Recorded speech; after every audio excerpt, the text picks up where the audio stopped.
My goodness, I haven't cried like that in a movie since the T-800 lowered himself into the lava at the end of Terminator 2, leaving a heartbroken John Connor in tears, friends. I know now why you cry. If your answer to that is not Black Panther Wakanda Forever, then maybe, just maybe, I'm a big softie. But yes, ladies and gentlemen, the new Black Panther is out, and to be honest, it really tugs a little too hard on the emotional strings, in my opinion at least. But in any case, let's roll the film.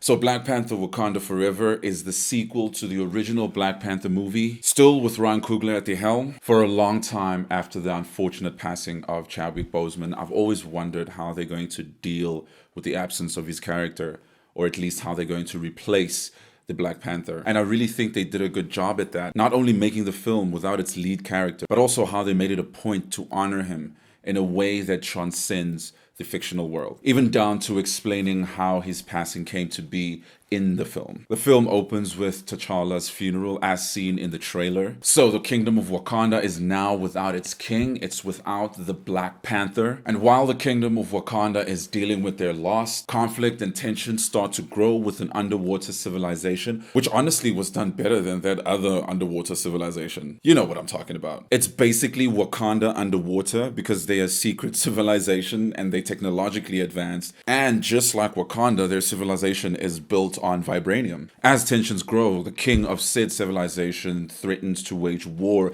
against Wakanda for reasons I cannot mention here to avoid any spoilers. Anyhow, with T'Challa gone, all the weight of this conflict falls on Shuri, who is T'Challa's little sister. And now we have our MCU film. Before I continue, I must just make a disclaimer that the focus of this review specifically is going to be on the performances themselves, because I think that's where the movie has its legs. That's what the movie stands on. The rest of the movie itself is very much MCU. All the MCU stuff that you might expect from a movie like this, they're in the film and they are done exactly as you anticipate. So I want to focus more on the performances and my personal experience of this film. Out of all the performances, I think Letitia Wright had her work cut out for her, because she had to carry this entire film on her shoulders. And I think she did an incredible job. Having to fill the shoes of an iconic character like Black Panther could not have been an easy task. And I think Letitia Wright completely stuck the landing. Like I said in the beginning of this video,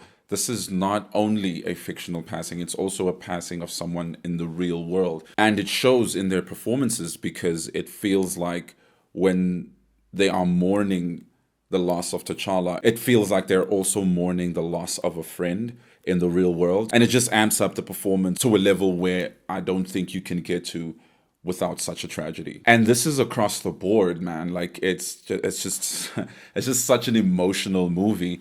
And don't get me wrong, like I said, the MCU stuff is happening in the background. You know, there are the action scenes, there is the cool tech, there is the humor. But I feel like what the movie was trying to do is to honor the passing of their colleague, their friend. And yeah, man, it's just so unfortunate. It was a little emotional in the theater. And it's across the board, it's across all characters, you know, like these people were working together in the MCU. In the first Black Panther movie, they obviously became friends, and now in the second film they have to do it without their lead. So there was no way this movie wasn't going to be emotional, regardless of all the other MCU stuff. Let's talk a little about Angela Bassett. She did an amazing job.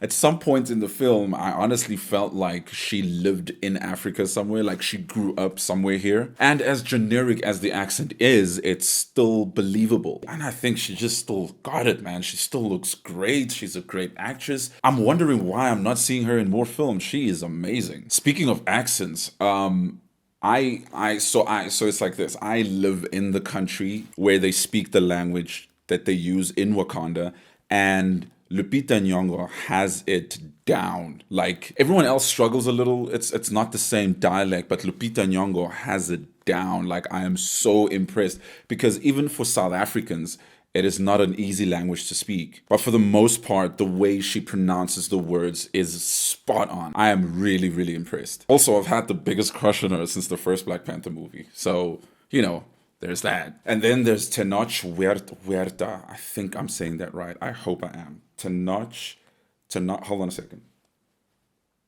Yes, Tenoch Huerta, who plays the villain in Wakanda Forever. It's funny, every time they say his name in the film, all I heard was Kotal Khan, which is a Mortal Kombat character. No relation at all. Just my weird brain doing weird things. Anyhow, he also did a great job. What I like about this villain, which they don't normally do in MCU movies, is they gave him a compelling backstory, which vaguely justifies his actions in this film. They really do a good job in making you feel for the character because of his backstory. They try and make you understand why he is doing the things that he's doing, which always makes for a compelling experience in the film. When you understand both sides, the conflict becomes way more intense and enjoyable. But as far as plot and story, it is quite generic. It is an MCU movie. It is what it is. It's what you think Black Panther is going to be based on the trailer is exactly what it is. But like I said in the beginning of the video, the movie is a little more than that. Overall, the performances felt very intimate. It was like watching the returning characters from the first Black Panther movie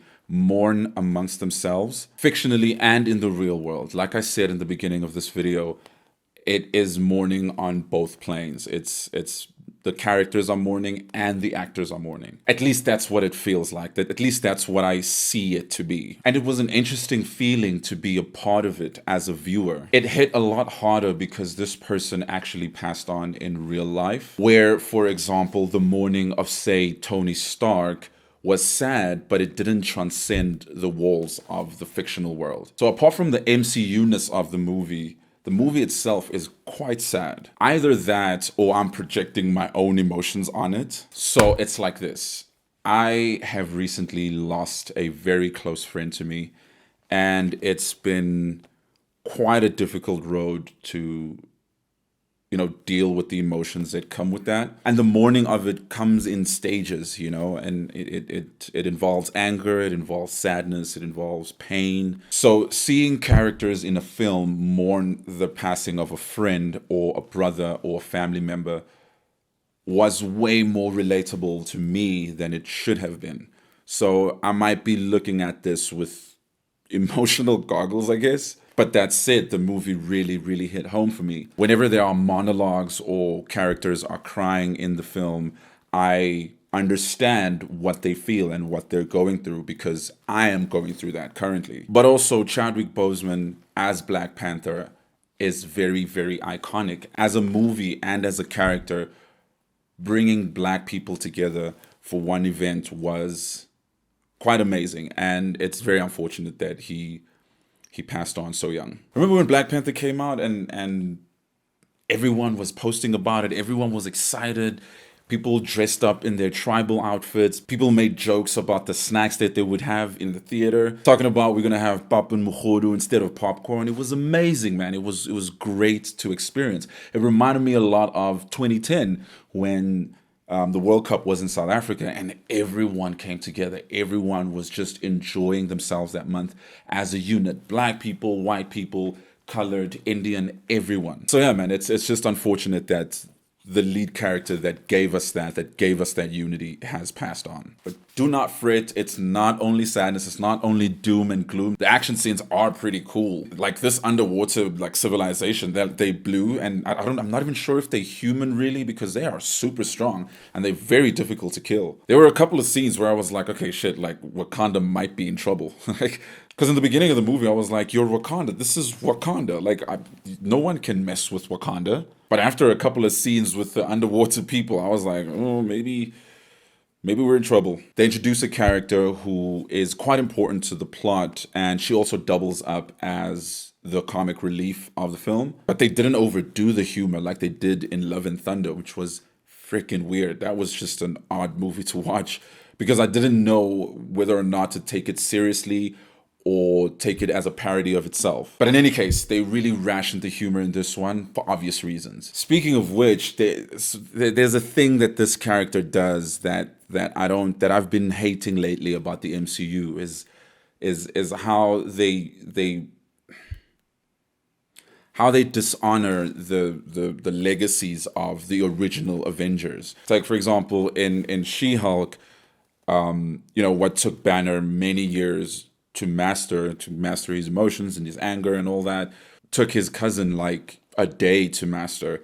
The way they dealt with the shield in Falcon and the Winter Soldier, it was I mean, spoilers to anyone who hasn't seen it, but they use it to kill someone, and that's definitely against what Captain America would have wanted. It's like they just treat the tools with dishonor, you know what I mean? And there's some Stark stuff that happens as well, some Tony Stark stuff that happens as well that I'm not quite happy about. And with all that said, I do think it is a great time. I do think it's definitely worth a watch. If you've seen the film, let me know in the comment section if you think it was more of an MCU movie or rather a tribute to Chadwick Boseman. And yeah, like I said, I think Ryan Coogler wanted to make a more personal film, a more intimate movie, but because it is in the realm of the MCU, it cannot just be that. So yes, ladies and gentlemen, do watch the film. Let me know what you think. Comment below, subscribe. It would really help the channel. Pop in a like if you enjoy the content. It would really help the channel grow.